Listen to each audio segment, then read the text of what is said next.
There we go. We are live. Hello. How are we all doing? It feels like it has been months. It has been a stressful couple of weeks, so I am very much looking forward to this. Isn't it supposed to have started? Apologies, I was, 60 seconds late. I do apologize. I do apologize. I was just getting a couple of things sorted. YouTube has a little bit of a delay as well. But hello, how are we doing? Hello, Blake. Hello, Sarah. How are we? Hello, Avil. How are we feeling? My goodness me. I just need a McLaren masterclass here to really like G me up a little bit. It's been a tough couple of weeks since the last Grand Prix in Saudi Arabia, but we'll catch up with everything. Apologies for the lack of content. It's been a little bit of a weird one, but hello, Josh. Hello, that one meme guy. How you doing? How are we feeling? Are we looking forward to Miami? It's a bit of a weird sprint, isn't it? I always forget that Miami is a sprint weekend now. It just doesn't seem like the most sprinty track that should be. Past 6 months membership, that is goodness gracious. That has gone by quickly. My God. I was just thinking back then. I was like, wow. Okay. Hello, Sally. How you doing? Hello, Noah. Sarcastically hopeful. New here. Can somebody please explain how this works? Welcome.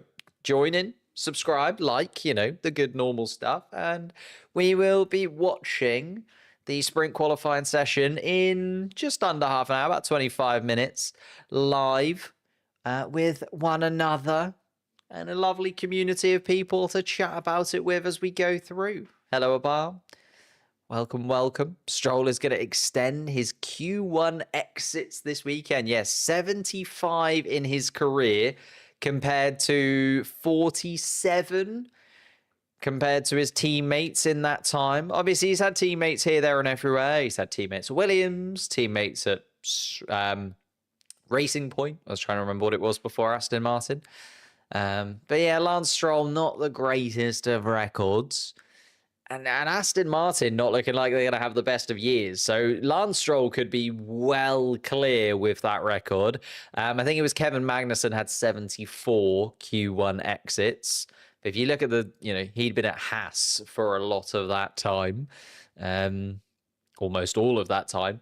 So it's a bit of a different game when you've been in a Racing Point and you've been in an Aston Martin. And as I said, your teammates in that time comparatively have only dropped out of Q1 about half as many times as you have. So it's an awkward statistic for Lance Stroll to take. Hello, Manuel D. Finally, a race I don't have to ruin my sleep for. Yeah, it's a bit of a weird one. Evening one in the UK. Obviously, we've got people from here, there, and everywhere. So you never know what people are up to. Some people I've had in the chat before, they're up at like 3 a.m. It's chaos. I don't know how they're even functioning, let alone getting involved in the chat. Stroller's getting pole.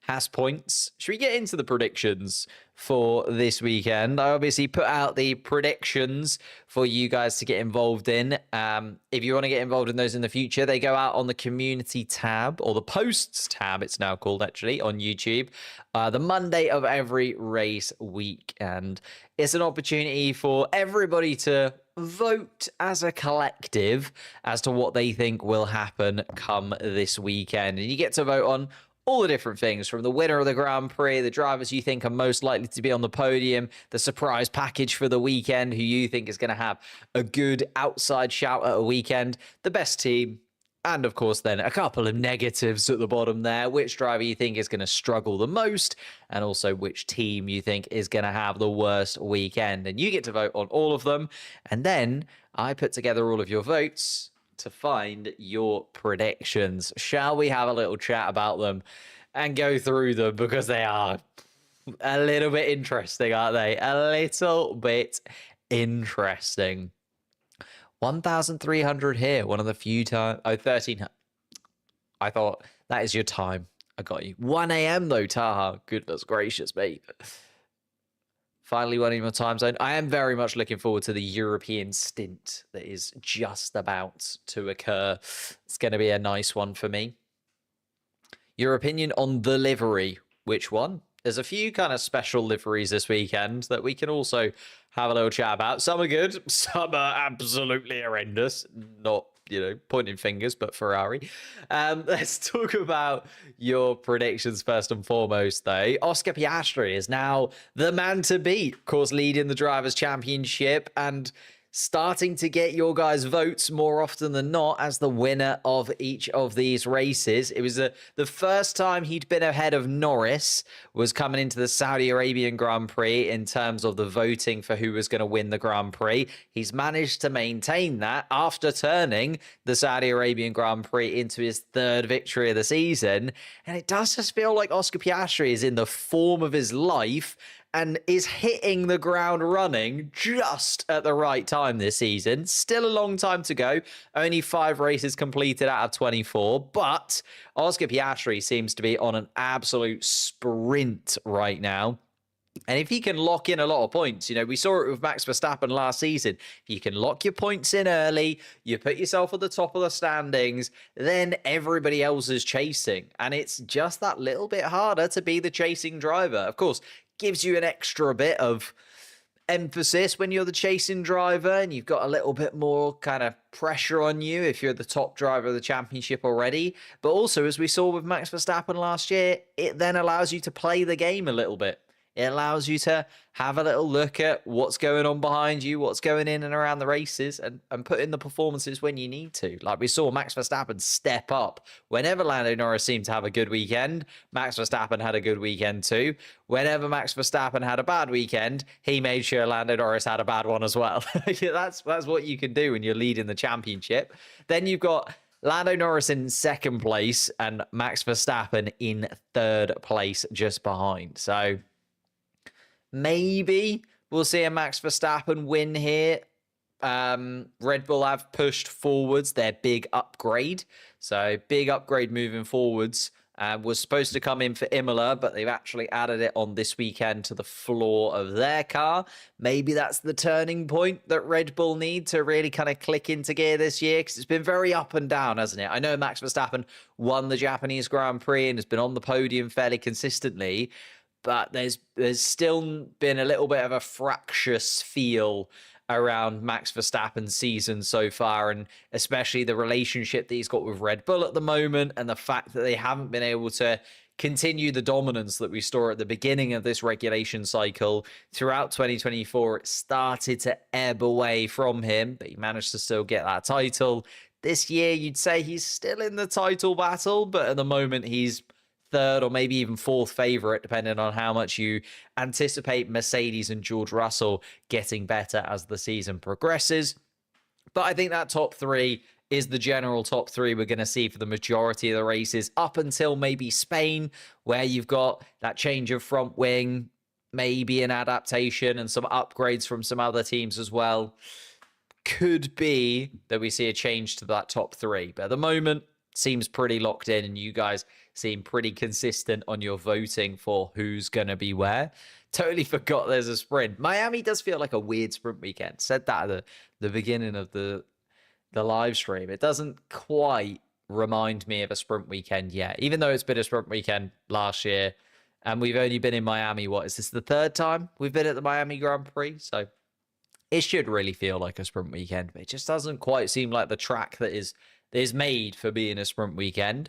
You guys are expecting the Red Bull upgrades to at least click a little bit. Yuki Tsunoda, your surprise good package for the weekend. If you didn't see, he did manage to take part in a Red Bull test over the kind of 2-week period that we've had since Saudi Arabia. It didn't go amazingly well, though. They had the test, but they didn't want to bring any wet weather tires because you're only allowed so much testing throughout the season. And they basically wanted to get Yuki Tsunoda in the car in the most common conditions that he's going to be racing in. So fairly dry and fairly cool. Like that is the general vibe for a lot of the races that we go to throughout the season. And then it rained and they didn't bring any wet weather tires. So Yuki Tsunoda didn't get any running in the morning. And then when he finally did get in the car, there was an issue in the afternoon session. So Yuki Tsunoda, although he did have a Red Bull test, there wasn't a lot really going on throughout that test. He didn't really get to be in the car as much as he would have liked to be. So I'm a bit 50-50 on whether or not Yuki Tsunoda will step up this weekend and whether or not Yuki Tsunoda will be able to do the business that we're kind of expecting him to do at some point. It's got to click, really, hasn't it? Because as I say, he's not just trying to outperform Liam Lawson, because that's kind of where the barrier was set at the beginning of the season after those 2 races where Liam Lawson was horrendous. He's also actually got to outperform Sergio Perez. Like, the whole point that Red Bull got rid of Sergio Perez was to try and upgrade the driver in that second seat, surely. You know, you don't get rid of a driver to make your team worse. And Sergio Perez is, at the moment, proving that although he was doing pretty awfully, maybe he was actually doing quite a good job. It seems really, really counterintuitive, but that's just the way it is. Have you seen that Miami's staying on the calendar until 2041?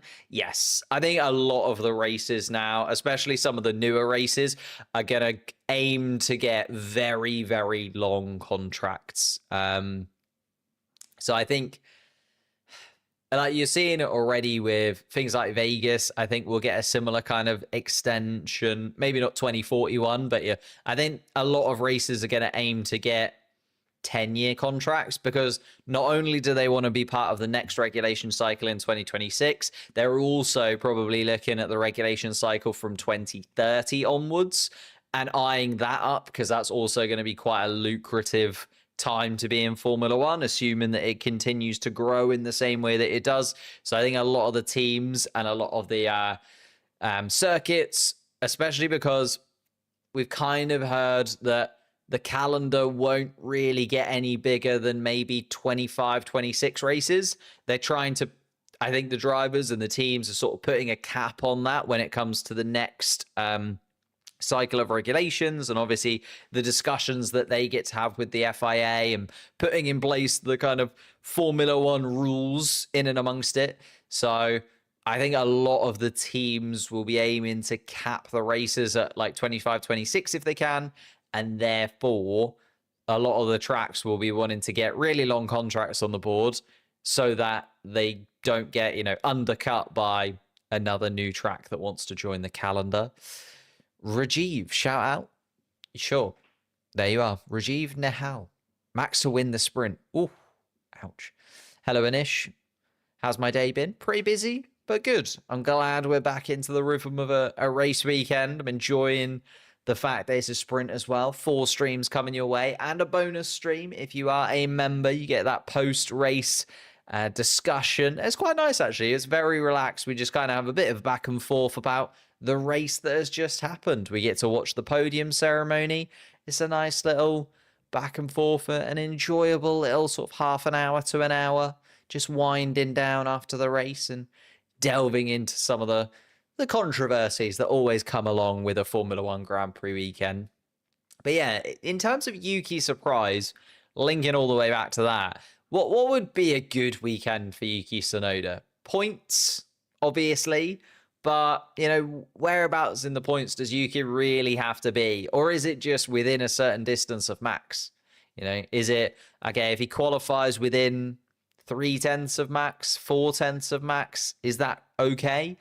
If he finishes within 2-3 positions on the track, is that good enough? It's kind of difficult to know, isn't it? When you've got a little bit of uncertainty about Red Bull and that upgrade as well, until we get into sprint qualifying and get into the sprint and know what kind of pace they've got. Because the one free practice session, I don't think ever gives you a true reflection of how the weekend is going to go. I don't like how all of these tracks put in unlimited money. Yeah, exactly. But that's the thing, right? Especially the newer tracks, they are bankrolled by incredibly rich people. And in fact, a lot of the US races have been, well, especially Vegas. Vegas is obviously owned by Formula One anyway. It is Formula One's own brand, the Las Vegas Grand Prix. But even places like Miami, the Spanish Grand Prix, the Madrid Grand Prix that's kind of come in, has been one that Formula One have been really pushing to get onto the calendar. So it's like those kind of races they will want to keep for a long time. How long will it take Yuki to get a podium? I think it's an if Yuki can get a podium rather than a when, to be honest. I think it's going to be really tough. You look at the two McLarens at the moment, seem like they're always going to be there. Max, therefore, is then in the way because you're basically saying, when will Yuki be able to beat Max? And that is an almost impossible question, right? I think to answer that question, you've got to go, when is Max going to have either a problem or a crash? Because I just can't see a world where Yuki Tsunoda beats Max in a race weekend right now without it going terribly, terribly wrong for Max Verstappen. Because as you voted for, best team at the moment looks like McLaren right now. Verstappen's there, Russell's then there. Ferrari, I think, won't be too far adrift. Like, Leclerc has still had a fairly decent start to the season, considering the car that he's been given. I think it's tricky. Then you've got struggle Lewis Hamilton. Again, what does that constitute? I feel like a real struggle for Lewis is, again, just being that final driver of the top 7. Like, at the moment, if you look at the Drivers' Championship, Antonelli outscoring Lewis Hamilton at the moment. I know you've got to add in the fact that he was disqualified from China, but you know that plays into it, and they're not going to be giving those points back. So Hamilton needs to make up those points that he lost in China at some point. And the fact that Antonelli is well ahead, and the fact that George Russell is on like more than double the points than Lewis Hamilton right now, it's got to be a bit of a kick in the teeth, really. I know that he's made that move to Ferrari more so thinking about 2026 and beyond. Like, he's kind of half hinted at that previously, but even so, you were maybe expecting a little bit more from Lewis Hamilton going into this weekend. And then finally, your flop team, oops, wrong one, is Stake Sauber, and I think that's pretty fair as it goes. Before we kind of delve into the driver standings, I'll pop it up on the screen, but I do think we do need to talk about the special liveries this weekend. Praise Red Bull, or RB, for getting it pretty much spot on. There's been some very nice pink liveries this year, which is a bit of a weird one for Alpine, because they are supposed to be the kind of pinker team than anyone else, but Haas had a pink livery in Japan with the cherry blossom, RB going with a pink livery, looking pretty good. Like, I really, really like the RB livery. And then on the flip side of that, you've got the absolute worst livery I think I've ever seen with Ferrari. Like, what have Ferrari done to that car? Why on earth they've put that kind of blue band? I know it's for HP, and I know it's, you know, blue for Miami. And they did this last year where they were like, we're going to be blue. And then it was just a red car with like a blob of blue on it. Like, why don't they just commit? Why don't they just go for it? It's one race. And I know the red of Ferrari is so iconic, but it's just a one-off. It's a one-off thing. You could say that the papaya of McLaren is pretty iconic for them at the moment. I know, not quite as iconic as the red of Ferrari, but you know, occasionally they go against it. Occasionally they get rid of their core color, and Ferrari just never seem to do that. I suppose they had the yellow, but even then it was yellow and red. They never really commit to a livery at Ferrari, and I just hate it.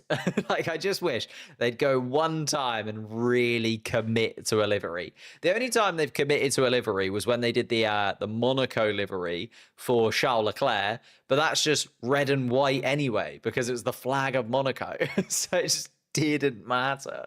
It was like, oh, it's so frustrating. But yeah, the little bit of blue on the front wing and the little bit of blue on the rear wing, not sold. Not for me, I'm afraid, Ferrari. I need a little bit more from you moving forwards to really get behind a special livery for the weekend. Let's talk about the Drivers' Championship, because obviously it changed hands at the Saudi Arabian Grand Prix weekend. Oscar Piastri became the first Australian since Mark Webber, his manager, to lead the World Championship, back when Mark Webber and Sebastian Vettel were battling it out for championships back in the day at Red Bull. Piastri jumping to the top of the list. Norris now 10 points adrift.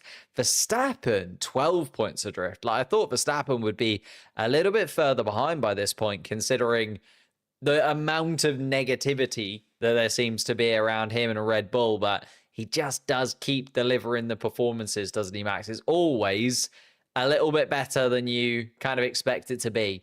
Like, you expect Red Bull to have a tough weekend, and even when they do, Max Verstappen just makes it that little bit better for himself. Like, he does something a little bit special. And then you get those extra points on the board, which keeps him in contention. Then you've got George Russell. He's starting to ebb away a little bit, only because he's more than a win off of the championship lead now. And I think that's always quite a critical point to be. If you're more than 25, 26 points and you're further away from the championship lead than a victory, that's a substantial amount of points that you need to make up. And not impossible, still a very long way to go. I do think George Russell is still in contention. But then everyone below Russell, I'd kind of say not for me anymore.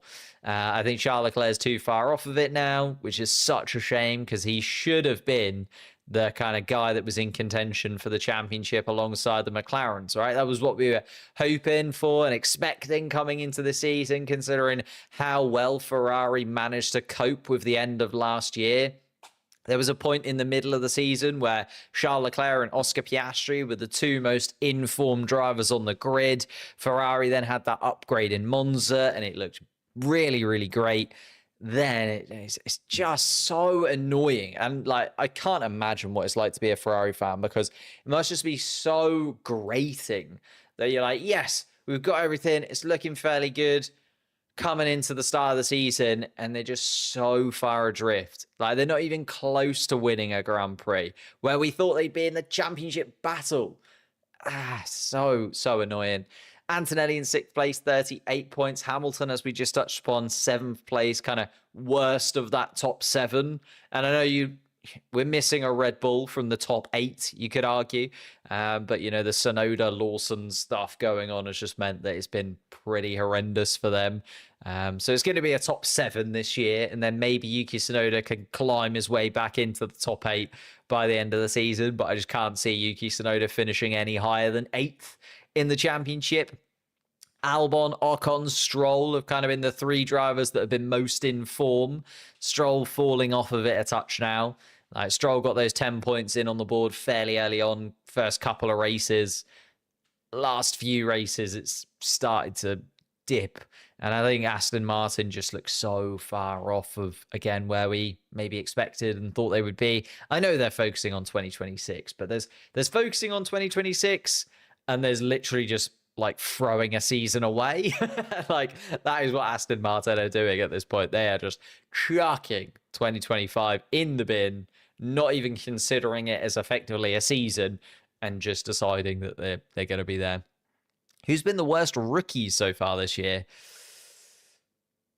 I would say Jack Doohan. And it feels a little bit harsh. Ollie Behrman obviously had a spin in free practice 1. Ollie Behrman has had a couple of crashes, but then all of them kind of have. Doohan had a big crash in Australia. Hadjar crashed on the formation lap in Australia. Hello, Pascal, mate. But yeah, I'd say Doohan has had the worst season so far. But it's not by like much. I don't think he's been horrendously bad. You know, even Gasly has only managed to get 6 points on the board. Which, when you consider Albon has been 20 points to the good, or 14 points to the good on Gasly, it's not been the worst start to the season for Jack. I don't think any of the rookies have been absolutely awful. You know, none of them have been like Latifi, Mazepin, horrendous in terms of that. Even Gabriel Bortoleto, I know he's 20th in the championship, but that's more just because he's in a Stake Sauber and a lot of the time hasn't really had the opportunity to show his quality because he's in a car that is just off the pace. Hello, Claire. How's it going? Hope you're well. Thank you very much. Hope you're well too. Jason Phillips. Where am I from? Norwich, which no one knows where that is. We've got a football team that wears yellow. That's about it. Bortoleto, just give me a good car already. Yeah, Bortoleto's a weird one because obviously he's thinking about Audi, isn't he? He's got his eyes on that Audi project and not a lot else at this point in time. I think he's realizing. Thank you, Antonio, for becoming a member once again. 33 months. Goodness gracious, big. Getting towards the 3-year mark, which makes me realize how long this channel has been going. And it's wow. To another triple header.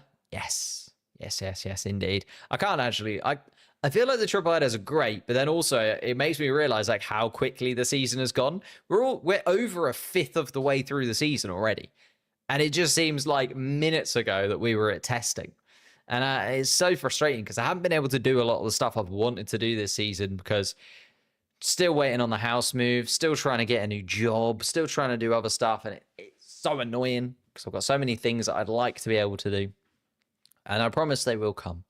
But yeah. We're getting there. How has Stroll got more points than Alonso? Where has he got those 10 points? Yeah, he just had a really good start to the season, did Lance Stroll. I think he scored points in the first 2 weekends, definitely. Maybe even the first 3 weekends? I might be making that up. I can't actually remember now. He was in and amongst the point scoring. Let me have a look. Let me remind myself. Feels like a long time since Saudi Arabia, let alone since Lance Stroll scored points.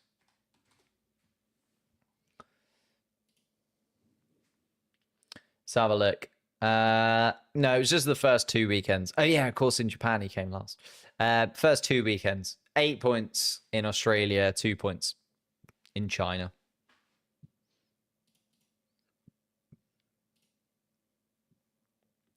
Very disappointed Miami is staying for so many years. It's a weird one, isn't it? No one really... I think it's just such a horrible track. Like, I don't think there's any getting away from it. Like, it's just such a tricky track to overtake. There's no perfect places to really go for it. Like, even because of the chicane that goes under the kind of bridge before the DRS zone, it just elongates the cars away from each other too much, and then you can't really overtake unless you've got a ridiculous speed advantage on the car in front of you. You can kind of go down into turn 1 and have a go, but even then, there's not a massive straight between turn 19 and turn 1, so it's just like annoying. Yeah, it needs work doing to it, but the problem is the areas that need changing, they can't change because apparently they're there because of the nature of where the circuit is and the fact that it's got to go under a road and under a or around a stadium, and like it just doesn't quite work, does it? Especially for Formula One and the cars as they are right now. You never know. Maybe 2026. Change up to the regulations, the changing of the cars. We can be hopeful that it clicks into gear a little bit and maybe it works more for the cars in that build rather than in the build as they are now. But shall we start looking at qualifying? Because the cars are going to make their way out on track fairly soon. In fact, this is a little bit behind my live stream, so I'm just going to change this and apply this. So it's going to freeze probably for a moment. But there we are. And we get into it. Sub from Scotland. Thank you very much. Appreciate it. As I say, lots more to come on the channel. And there will be like long form videos once again. I've so many that like I've kind of got half prepped, but just haven't had the time to do because I don't know if you've ever done like a job application, but apparently they now take 4 hours a piece. I did a job application yesterday morning before work, and it took me 3.5 hours to apply for one job. So that's where we're at. And therefore, that 3.5 hours that normally would go towards a video of some kind or maybe some editing was completely snapped away from it. But it will be. Mr. V just made a video fixing the Miami track. Yeah, he's very good at that. I love Mr. V's track videos. It's kind of his thing now, isn't it? Like, he makes tracks from logos. He fixes tracks. He makes tracks worse. He's a track man. And I'm a big fan of Mr. B. I mean, literally, I've got one of his hats above my head. Great guy. Really, really like him. And really enjoy his helmet. Is that an F1 style helmet in the background? It is not. It is a motorcycle helmet in the background because my dad races motorbikes. I wish he was a Formula One driver. You know, that would be my upbringing would have been very different, I'd imagine. But unfortunately, no. He's a two-wheeled man rather than a four-wheeled man. Carlos Sainz then in the Williams car. I'm actually very excited to see what Sainz can do for the rest of the season. It started a little bit slow, didn't it, for the Spaniard? But it feels like it's really starting to find the rhythm now. He was very good in Saudi Arabia, finished ahead of Alex Albon in Saudi Arabia, and reasonably so. Like, you know, I know there was a bit of team orders there, but Albon was never actually going to get ahead of Carlos Sainz. In fact, Carlos Sainz would have likely disappeared up the road, and possibly Isaac Hadjar would have got Alex Albon if they hadn't have worked together. So I'm very much looking forward to seeing what Carlos Sainz can really do in this Williams car. Max Verstappen, then the upgraded Red Bull. An interesting weekend ahead of him. See if he can get even more out of the Red Bull package and actually put himself properly amongst the McLarens. He's been able to do it in qualifying. You know, he's been able to get a couple of pole positions this year, but when it's come to race pace, the McLarens have always had that edge.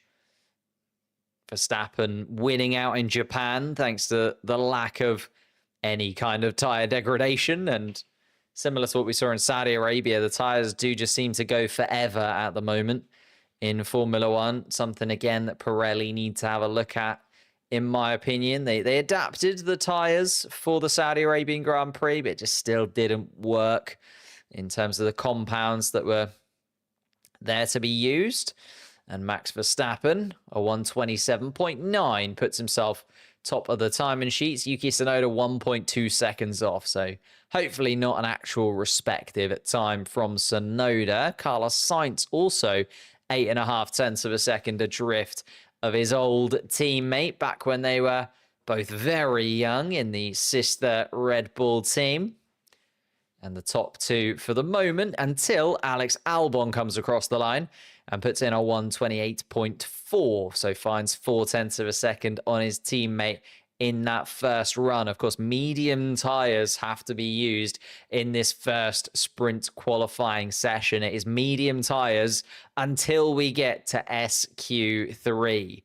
So will kind of have an impact on whether or not we have any drivers really able to click with the medium tyres. We'll have to wait and see. Is that an F1 Lego McLaren above my head? It is. It was a very nice time putting that together. Wow, that must have been a couple of years now. I did put it together all on a stream. If you want to look that up on the channel, there is a 10-hour stream of me going from nothing to full Formula One Lego car. Charles Leclerc then, not particularly quick in the first and second sectors when compared to Verstappen's first and second sectors so far. But Lewis Hamilton getting closer, goes second fastest. I'm watching Charles Leclerc at the moment just to see. No, it does go slower than Hamilton. I think it was that first sector lost a tenth, second sector pretty comparable. Final sector pretty comparable. So it was that just that first sector really for Charles Leclerc that went a little bit awry for the Monegasque compared to his teammate. Hamilton 2.5 tenths though behind Verstappen. Here come the McLarens, and this is where I'd like to see Lando Norris go straight to the top of the timing sheets. Thank you very much, Lando, a 127.8. It's just under a tenth quicker than Verstappen, but good enough for now for me.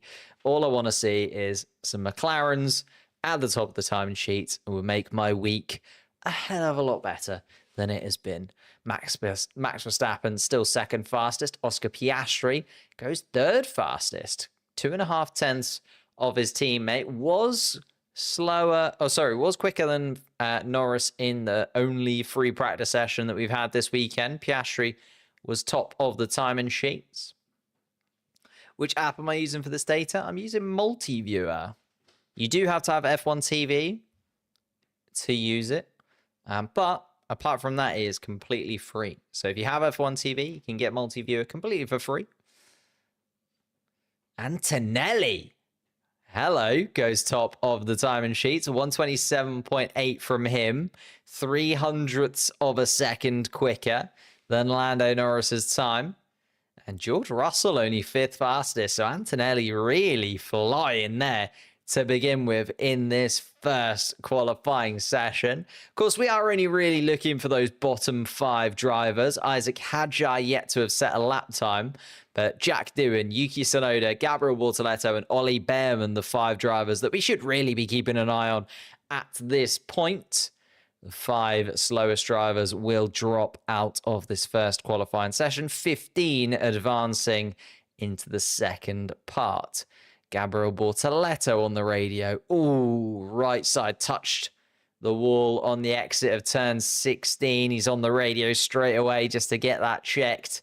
And Charles Leclerc was also, according to their statistics, 0 centimeters away from the wall at turn 16. So the driver's starting to find the absolute precision that you need through that middle to end part of the lap. Love Lando's helmet. Oh yeah, absolutely. I really like the beach ball. I think of the 3 ball helmets that he's had so far, I think for me, the beach ball is still the best one. Then the disco ball, and then the basketball. But I'd love to know your Lando Norris ball tier list. Oh!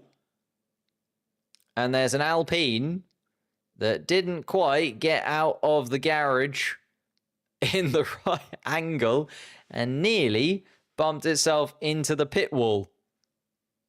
That's a little bit embarrassing, but there we are. The engineers managing to rush out and come to the rescue and move that Alpine out of the way of everybody else. But yeah, I think my tier list of Lando Miami ball helmets, and I'm hoping it's a thing that he keeps going with, because he's got to run out eventually, right? How many balls are there that are related to Miami in tenuous ways? So I understood the basketball. I got the beach ball. The disco ball, is Miami known for disco? I know that he said it was because of the McLaren win and the fact that they went out and celebrated the win. So they had a party after the Miami win, and that was sort of why he had the disco ball. But, you know, how tenuous are these links allowed to get when it comes to the ball helmets that Lando Norris is going to keep bringing to every Miami Grand Prix until 2041? So he's got a lot of balls to be finding, is all I'm saying. We're going into the final couple of minutes of this first sprint qualifying session. Also, what do we think of the new thumbnails for the live streams? Are we pro them? Are we wishing that the old ones were back? I kind of just had a little bit of a weird time where I was on a train and decided to reorganize how the thumbnails looked for the live streams because I had nothing else to do and no internet. So I'd like to know if you think it's an upgrade or think it's a downgrade. There's a baseball. Very true. Yeah, got to do a baseball. You could try and do an American football, but it's the wrong kind of shape, isn't it? But maybe, you know, tenuous links are getting tenuous. Here we are then. Antonelli still top of the timing sheets. Lando Norris second, Max Verstappen third as it stands. But we're looking at the other end of the grid, really. Hülkenberg, Lawson, Stroll, the 3 drivers just about making it through. Doohan, Tsunoda, Bortoleto, Behrman, and Hadjar, the 5 drivers that need to improve. Hülkenberg and Stroll on laps right now, so they're going to be hoping to get themselves a little bit further away from the drop zone before the 5 behind Like Jack Doohan and Yuki Tsunoda are both on outlaps. So is Ollie Behrman is on an outlap as well. I think Isaac Hadjar is just coming around at the bottom of your screens towards turn 11. You can see Isaac Hadjar coming up there. I'm pro the new. Thank you. Appreciate that. Love that. Thumbnail's epic. Beautiful. That's all I wanted. Just a little bit of group.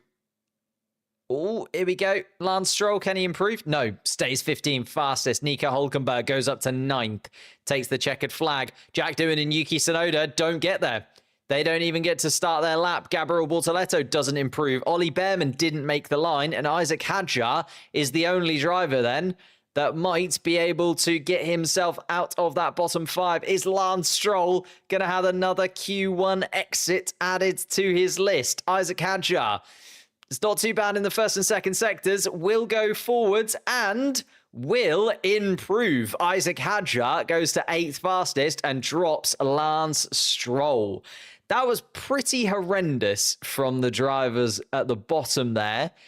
Doohan, Tsunoda, and Behrman all missed the checkered flag. So they didn't get across the line in time. At the end of the 12 minutes, if you cross the line, you're not allowed to complete your lap afterwards. And they all were trying to be the last driver to cross the line, to sort of have the most track in front of them and the clearest air, but it just didn't happen. Really, really poor from the Alpine of Doohan and the Red Bull of Tsunoda in particular. Ollie Behrman, I think, will be pretty damn frustrated with that also.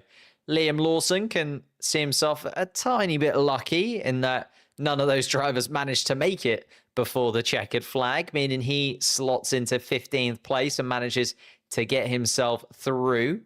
Here's an onboard with Lando Norris, possibly a Red Bull in the way, and Lando Norris not very happy.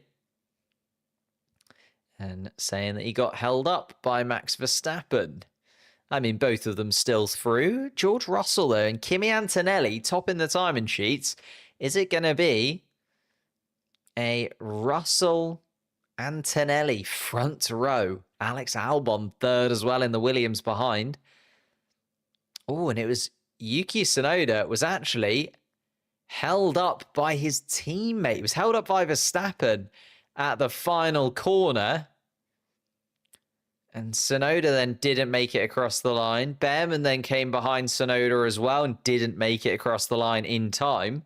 So all of those drivers, basically 3 of those 5 drivers that are now out in Doohan, Tsunoda and Behrman, basically are only out because they just mistimed getting out on the track. Wow. That is pretty embarrassing.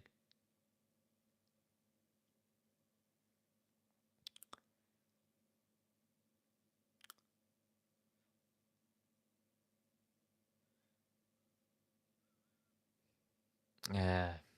Jack Doohan on the radio is not very happy about it. And you can understand why. You know, he's under a lot of pressure. There's a lot of chat about Franco Colapinto over the last week. And Jack Doohan now sort of able to share a bit of that frustration and maybe show that that pressure is... I mean, it's not really his fault, was it? They did just send him out so late was the thing. Oh, and Liam Lawson bouncing around over turns 14 and 15. Didn't matter in the end as he did manage to still get himself through, but Lawson sliding around in that beautiful pink RB car. Max penalty for impeding another driver. He wasn't like that far in the way. He wasn't like, oh, with the Lando one. Max is in the way of Lando, then in the way of Yuki. I don't think either of those were like massively dramatic incidents though, or dangerous. Usually they only give impeding penalties if it's like particularly dangerous in one way or another as well. So I think they will be okay, but don't hold me to it. Maybe we've seen the FIA do some weirder things in the past, so possibly they will throw a penalty at somebody. But yeah, Tsunoda is the one I'd like to see an onboard of, just to see how far actually was he from coming across the line? Because he was at the lead of that pack. So if one driver was going to make it to the checkered flag, it would have likely been Tsunoda. But do I think Tsunoda will get more than P10 in the race? The sprint race from 18th place? Absolutely not. Can't see it happening, to be honest with you. In the actual race, we'll see how qualifying goes. I mean, they upgraded the Red Bull car, and Tsunoda still down in 18th place. And I know you can say, well, he didn't get his final lap, but realistically, if you're in one of those top teams, your banker lap should get you through Q1. You know, Norris, Piastri, Verstappen, they all got through without really breaking a sweat. If you're in one of those top teams, you should be there pretty comfortably. You know, you're looking at Leclerc as the closest to Tsunoda out of those top 4 teams. And you've even got, you know, the Williams is looking absolutely electric, to be fair, but the Williams is in 3rd and 5th place after that first qualifying session. But just to summarize, Lance Stroll, Jack Doohan, Yuki Tsunoda, Gabriel Bortoleto, and Ollie Behrman, the 5 drivers that we lost in the first qualifying session. 10 minutes on the board once more, and we will have 10 minutes worth of qualifying in this second qualifying session. Again, just medium tyres available to the guys out on track. And will that be the kind of catalyst that gets Antonelli and George Russell to the top of the timing sheets again? Russell and Antonelli ahead of Alex Albon, Norris and Sainz, Piastri, Verstappen, of course, up there. But Hamilton, Ocon, Leclerc will be the 3 that are really contemplating whether or not they'll be able to make it through, because Gasly, Hadjar, Alonso, Hulkenberg, and Lawson, who are through in 11th place through to 15th, they need to improve if they're going to make it through into the final part of qualifying. What are the investigations going on? That is a great point. Should we have a little look at some investigations? Investigation cars 55, 63, 23, 35, failing to follow the race director's maximum delta times. Ooh. So these are all maximum delta times, but they're going to be investigated after the session. And then Hulkenberg and Behrman are an incident involving the 2 of them for impeding. So Hulkenberg or Behrman impeded the other. So we'll keep that going and see who was there.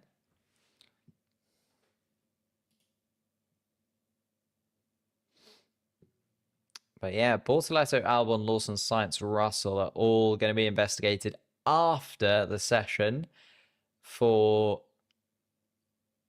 their race director failing to follow the race director's instructions. That maximum delta that you're allowed. We'll have to wait and see. But yeah, a few investigations coming up there. Ooh, as I then just close it. Silly. A few investigations popping in there. Be interesting to see which side of the coin that ends up falling on. There's a lot of drivers there. 8 minutes, 40 seconds left to go in this one. Drivers now starting to come around. We'll see some lap times coming our way. Alonso is going to be the first one to set the standard. Verstappen, Antonelli, Russell, Albon, Hamilton, Norris, Piastri, Leclerc, all out on track at the moment. Still a bit of a queue in the pit lane, though, so more drivers to come very swiftly. But they're just trying to give themselves that little bit of space to the driver in front and allow them to hopefully get a nice run in some clean air as Fernando Alonso pulls into the pits and then also has to go to the weighbridge.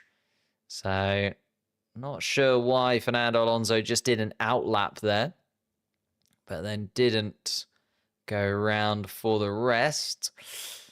Interesting.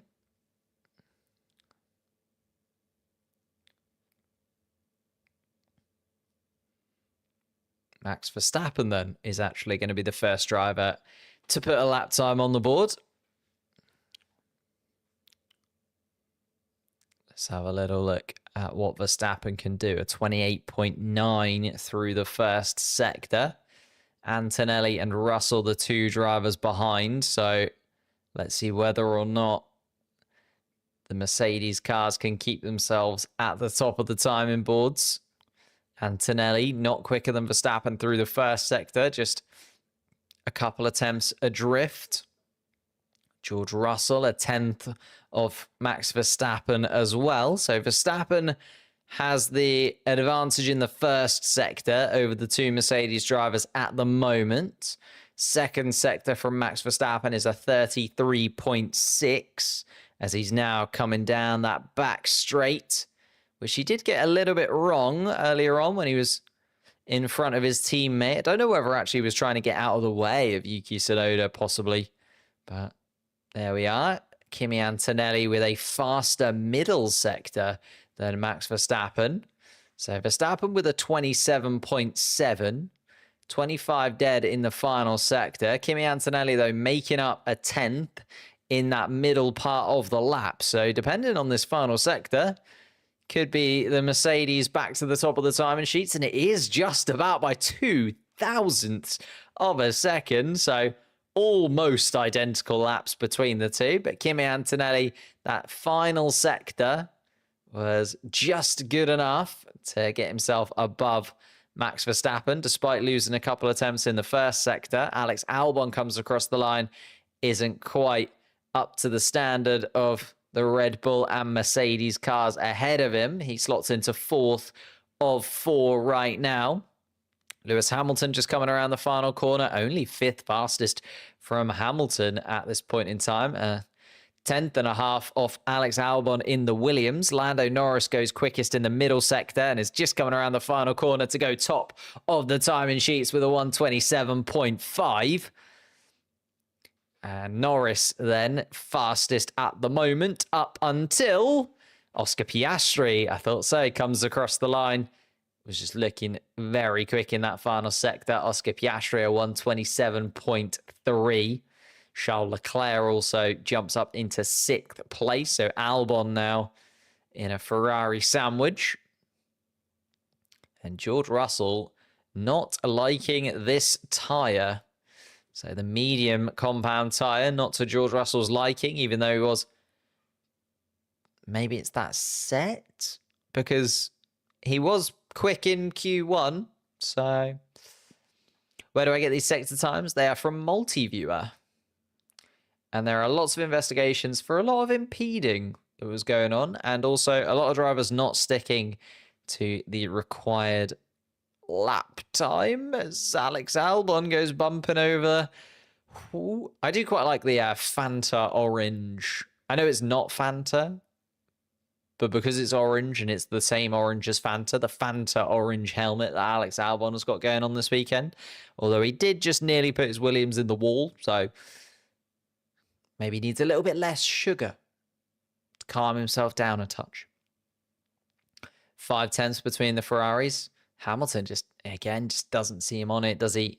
A 10th adrift of Albon, and as you say, 5/10 ahead of Charles Leclerc.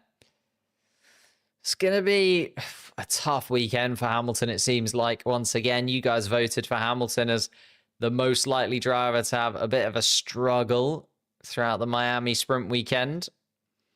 And it still just doesn't seem to click for Hamilton, does it, at Ferrari? That sprint win in China, the real shining light amongst some quite mediocre races so far. Ocon, Gasly, Hadjar, Alonso, Hulkenberg, Sainz, and Lawson yet to set meaningful lap times. But a few cars now coming out onto the track once more. And I think a lot of the drivers sort of trying to save some tires. I think tires are going to be a bit of a tricky thing to come by over the course of the Grand Prix weekend, especially when we get into the Grand Prix and whether or not you want to be on the mediums or the hards at various points. Going to come up a cropper because you do have to use the medium tires for this qualifying session. Gasly just making his way down that back straight. Here's an onboard from Alex Albon. What's gone on here for the Williams? Maybe bumping around on the curbs? No, not so. I think just looking at the... don't know how the Merc is legal, says Alex Albon. A little bit of scouting maybe Alex Albon is doing from the Williams. Don't know what he's talking about specifically, but explains Mexico 2024. Max needs a penalty for impeding. I don't know if he was impeding that much. The problem with, like, often penalties for impeding, they only sort of come into play when it actually affects something. So, like, we often see penalties for impeding if, like, you're impeding a direct rival or you actually get in the way of their flying lap and it costs them. When it just doesn't really matter at the end of the day, like, they just don't seem to give penalties for impeding. So, unlikely. Here we go then. Pierre Gasly coming around the middle part of the lap now. Has yet to set a lap time, but has quite commonly found himself amongst the top 10 over the end of last season, and wasn't the best start to this season, but over the last couple of races, it's kind of looked up again. Does bounce off the wall in turn 16, though, Pierre Gasly. But he's not going to get another shot at it. This is the one and only lap for Gasly, unless he can go straight from flying lap to flying lap, which isn't impossible. And Gasly crosses the line, and it is quicker than Hamilton, but it's still 8th fastest and nearly a second off Max Verstappen, who's gone to the top of the timing sheets. Oscar Piastri is currently in the pits, so Piastri isn't going to improve on his time. Lando Norris is coming around the final sector.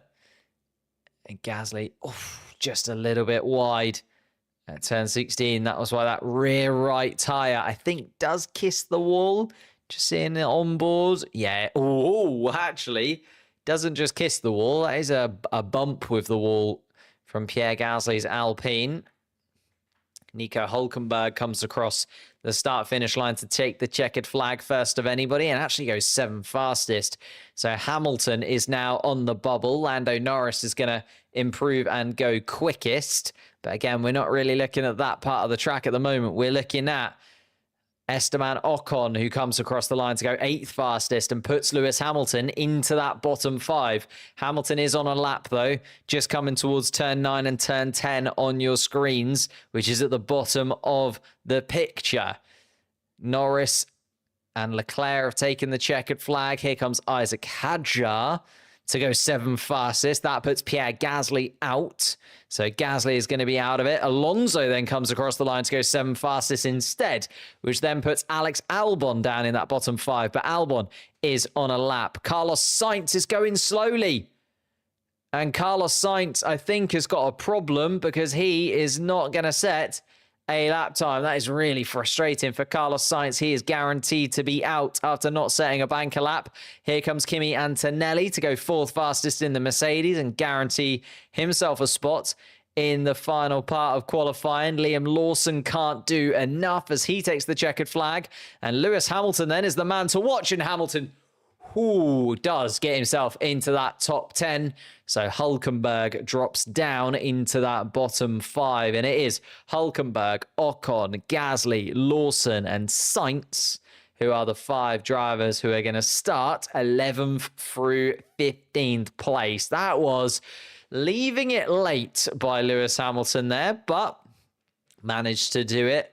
And that's why Carlos Sainz maybe backed out of his lap, because it would have been deleted for track limits anyway. What happened to Carlos? Oh, my goodness.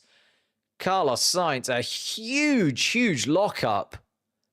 Turn 15 down there. And he just, that was a big lockup for Carlos Sainz. Sorry, down towards turn 11, I think that was. Carlos Sainz's big lockup. And Lawson on the radio. not very happy at all. And the tides have turned a little. The Mercedes being top of the times, obviously at the end of Q1. Here's that mistake from Lawson that, yeah, completely ruined his lap time right at the end of the lap as well from Liam Lawson. That was turn 17 that he just went super deep into and missed the apex. That's where Liam Lawson went wrong. But as I was saying, the tide seems to have turned a little bit towards the top. Mercedes dropping down, now 4th and 7th fastest instead of being at the top. Only one of the Williamses able to get their way through. Carlos Sainz will be frustrated after a very strong Q1 to not set a fast time during Q2. Norris, Verstappen, Piastri, the top three that we've come to expect throughout the season so far. Charles Leclerc, Lewis Hamilton both make their way through. And then in the mix in the midfield, Fernando Alonso in the Aston Martin. Maybe his first point scoring opportunity of the season will come in tomorrow's sprint race. And Isaac Hadjar, who is continuing to have a very, very strong rookie season so far. I'd say Isaac Hadjar, am I sticking my neck out to say that he's had the best start to the season of the 5 rookies? I don't think I'm putting myself too out there. I know Kimi Antonelli has more points on the board, but Kimi Antonelli's in a Mercedes.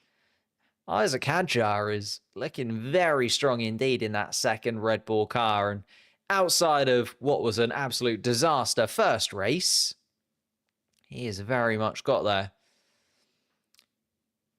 Your school is on lockdown. Goodness, that is a blast from the past. Why is your school on lockdown? What does that even mean? As in, like, COVID? Hulk nearly dragged us out of Q3. Yeah, Hulkenberg is very solid in qualifying. I mean, we saw that last year where he managed to get the Haas into Q3 a good chunk of the weekends where we were not expecting him to be able to. But Hulkenberg, again, like starting from 11th tomorrow, it's not outside the realms of the possibility. Outside of the realms of possibility. I'm getting that phrase wrong. It's been a long week. It's not impossible that Nico Hulkenberg could get himself into the top 8 and add to his 6 points that he's got on the board so far this year. Alonso is such a versatile driver. Oh, yeah. Well, in many people's eyes, he is the absolute best driver ever, or he's always talked about as one of the most talented drivers, isn't he? I think just because he doesn't quite have the accolades. I know 2 world championships, so a lot of accolades, but maybe not the accolades of, your Schumachers, your Hamiltons. I think Alonso's kind of in that debate of the most talented driver ever. I agree with Hadjar being... Hadjar's been performing every week. Yeah, I think Hadjar, especially just because coming into this year, I just don't think he had the same kind of, maybe it is almost media coverage behind him. And I don't think people were as excited for Hadjar as maybe any of the other rookies, right? Because we had that kind of Kimi Antonelli is in a Mercedes, big step up for him, Lewis Hamilton's shoes to fill. Like that was kind of a big talking point. We had Ollie Behrman, the fact that he'd been in a few races last year, Ferrari, obviously on the hunt for that Ferrari seat, possibly replaces Lewis Hamilton in the future at the Ferrari team. So like we had a lot of buzz around Ollie Behrman. A lot of buzz around Gabriel Bortoleto because he was the Formula 2 champion. A lot of talk, maybe not buzz, but a lot of talk about Jack Doohan because of the Franco Colapinto scenario. And Isaac Hadjar just kind of was. I think it's maybe because he was the last rookie to be announced as well. And he was only announced because we ended up having Sergio Perez drop. So like if Sergio Perez would have had a good year last year, Isaac Hadjar wouldn't have been on the grid. So yeah, it's a bit of a weird one, isn't it? Isaac Hadjar just didn't really have that talk and hype and adulation around him, but actually seems to be kind of clicking better than most of the other rookies out there. Like he seems to really be getting in that RB car and every single weekend just delivering. So yeah, underrated, I would say. And as for best rookie, Kimi might disagree. That's the thing, isn't it? Kimi's the only... I think it's Kimi or Hadjar as the best rookie so far this season. Because, yeah, Kimi's doing a pretty good job. Considering a lot of propaganda. Propaganda around who? Interesting. Or just the rookies in general. But anyway, that was my Isaac Hadjar appreciation moment. Let's get into Q3. Cars are back out on track. Again, we won't have any respective times to be looking at for a moment. Max Verstappen is going to be the first driver to set a flying lap. Soft compound tyres are finally allowed to be used. Hadjar might be the strongest rookie out of the new crop. I think so. Raving Lunatic. That would be my argument, but I can see how people would go various different ways with it. Alonso's the best rookie, as Kimi said. Oscar Piastri, the man of the moment. Top of the Drivers' Championship at the moment. Toto Wolff in the new look Mercedes kit for this weekend. Not for me. Bit too much going on, if I'm honest. I like a slightly more plain look to my clothing, but I can understand why people would enjoy it. What investigation is on Max? It's going to be looked at after the session, so it won't affect him now anyway. But it is... Is it going to load for me? There we go. The maximum delta time. So the same infringement as basically everyone else has got, to be honest. It's only Hulkenberg and Behrman that were under investigation for possibly impeding, and that's been dealt with, so no further investigation. All of the other drivers here, so Verstappen, Bortoleto, Albon, Lawson, Sainz, Russell, they're all under investigation for not meeting the race director's maximum delta time. So when you're on a slow lap, your slow lap can only be so slow, right? So if you are slower than slow, then you are not allowed to actually go that slow. If that makes sense.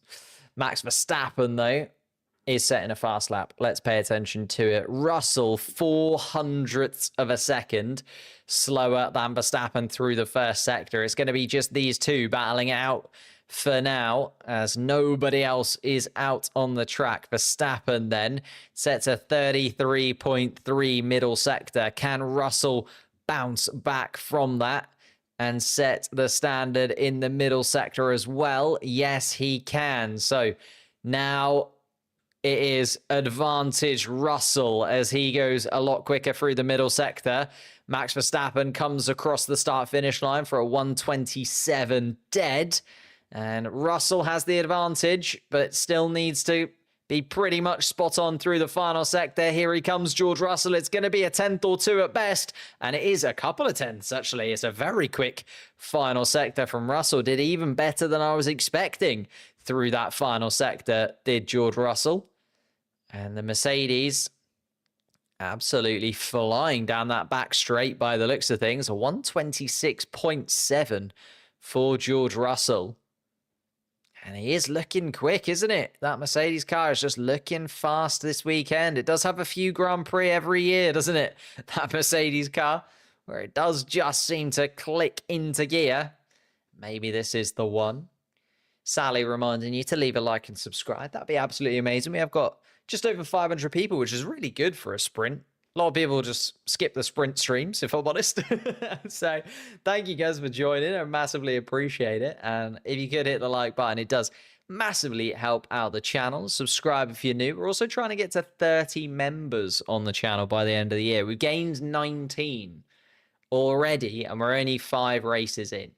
So if you want to become a member, get involved in the members only post-race show, you know what to do. Hit that join button below. Oscar Piastri stares dead-eyed at his engineer, ready to go out onto the track. What happened to Sainz? A big lock-up on his flying lap, went off the track, and yeah, the lap was effectively done from that point. He went so far adrift that he was never going to be able to save that lap. And here we go then. Alex Albon is going to be the first driver out of the pits and is just making his way through to turn 4. We've got Fernando Alonso coming around as well. Max Verstappen, I think, is going to go straight away for another flying lap here. So Verstappen just coming around turn 1. Lewis Hamilton is going to come out of the pits ahead of him. Why is everyone on mediums? So mediums were mandatory for Q1 and Q2. They will swap onto softs now as they come out for this final part of qualifying. So it's just because Leclerc and Hadjar haven't gone past the detector yet. They will, as soon as they go past the detector in the pits, will swap to... Oh, has Leclerc gone out on mediums? Surely not. No, he hasn't. I thought he got to the end of the pit lane there and it hadn't changed, but there we are. Leclerc is on the soft compound tyres. Keep an eye on Alex Albon then, who's going to be the first driver of the next pack to come across the line. George Russell has made his way into the pits. So Russell done and dusted. 126.7 is going to be all she wrote for George Russell. So sits on top of the pile for now. Has 2.5 tenths over Verstappen. But there are 8 drivers. Effectively, this is a one-shot qualifying for because everybody else has yet to have set a lap time. And there's just over a minute left on the clock. Here comes Lewis Hamilton down towards turn 17 as he's going to get going on his flying lap. Albon has already come across the start-finish line. So has Fernando Alonso. Max Verstappen is just coming down the back straight ahead of Kimi Antonelli. Antonelli, I think, will try and leave the Red Bull a little bit of a gap just to get some dirty air out of the way. Verstappen comes across the start-finish line. Antonelli also. So here we are then. Norris, Piastri, Leclerc and Hadjar all bunching up. And I'm a little bit worried that they're not going to get across the line. Charles Leclerc and Isaac Hadjar are going to be in a real pickle here. Piastri is going to get across the line. Charles Leclerc has got 4 seconds to get across the start-finish line. And I think has just made it. Isaac Hadjar is going to be dead close. I think also maybe within a second or so. But let's focus on the drivers going now. Max Verstappen has gone quickest in the first sector. Once more, Alex Albon has gone quickest of anybody through the middle sector so far as well. So Albon looking absolutely astonishingly quick in the middle sector, but final sector, not quite there either. Albon only goes 3rd fastest and isn't able to trouble Russell and Verstappen. Here comes Fernando Alonso behind the Williams car into 4th place. Lewis Hamilton across the line goes 2nd fastest. So Hamilton drops Verstappen down to 3rd, but Hamilton is finished and Verstappen is now going to come across the line to go quickest. Verstappen takes provisional pole with a 126.7. Here comes Kimi Antonelli. Wow! 2.5 tenths quicker than Verstappen. Goodness me, Verstappen. But here we are then. Norris comes around the final corner. He's a 10th off Antonelli. So Antonelli goes quickest still. Piastri was quickest through the middle sector and also can't touch Antonelli. Antonelli is 0.04 of a second quicker than Piastri. Charles Leclerc comes across the line 6th fastest, and Isaac Hadjar can only go 9th. Kimi Antonelli, take a bow. It is his first pole position in Formula One. And what a debut season. He had to do it, didn't he? Just as I was talking about how good Isaac Hadjar has been and whether or not Isaac Hadjar could possibly be considered the best rookie so far, Kimi Antonelli comes in, absolutely smashes it, puts his Mercedes car ahead of both of the McLarens and puts himself on pole position for the sprint race tomorrow. Stunning from Kimi Antonelli. They have done, it does feel like Mercedes have got something special on their hands, doesn't it? I know there was a lot of hype around him coming into this season. We were maybe not underwhelmed, but didn't get to see everything that he had available to him in Formula 2 last year. He skipped Formula 3. There was a debate around whether or not he was coming into Formula 1 too quickly. There was a debate around whether or not he'd be able to adapt to the pressure of being in a top team straight away. And my goodness me, he has proved any doubter wrong. He has shown he has the class and caliber of a driver that is 10 years his age. My goodness me. What a qualifying session from Kimi Antonelli. Oscar Piastri will start beside him in second place. We saw, though, Oscar Piastri start second in Saudi Arabia and turn that into a win. So don't count your chickens yet, Mercedes fans. The McLarens are going to be right there throughout the sprint. Lando Norris will start in third place in the podium positions. Max Verstappen, fourth fastest in this one. George Russell went for it early, ended up fifth fastest. You know, he maybe thought that was good enough for pole. 3/10 off of his teammate, George Russell, in the end, so not quite where he would have expected to be in comparison to his teammate. The two Ferraris then slotted in. Again, the two Ferraris just slowest of those top four teams at the moment.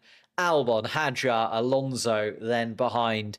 Albon starting in the point-scoring places. The only problem that they've got, obviously, the top 8 only score points in the sprint race, so Hadjar and Alonso will be right on his tail and battling for that final point-scoring place. Nico Hülkenberg, Esteban Ocon, Pierre Gasly, Liam Lawson, and Carlos Sainz were the 5 drivers to drop out in sprint qualifying 2. So they were 11th fastest down to 15th fastest, and they will start there on tomorrow's grid. And then it was Lance Stroll, Jack Doohan, Yuki Tsunoda, Gabriel Bortoleto, and Ollie Behrman who dropped out in the first qualifying session of today's sprint qualifying. Wow. I just don't even know what to say, man. The rookies are flying. Kimi Antonelli is on it.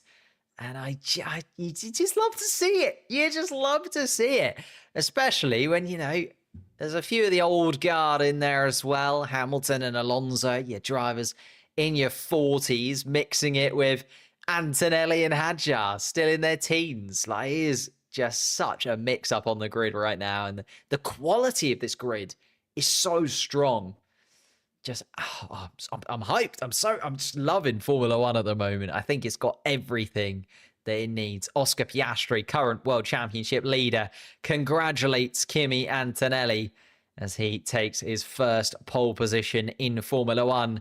Only 6 races into his Formula One career. Need I say more? I'm going to disappear, though. Thank you guys so much. I told you that Hadjar would be the best.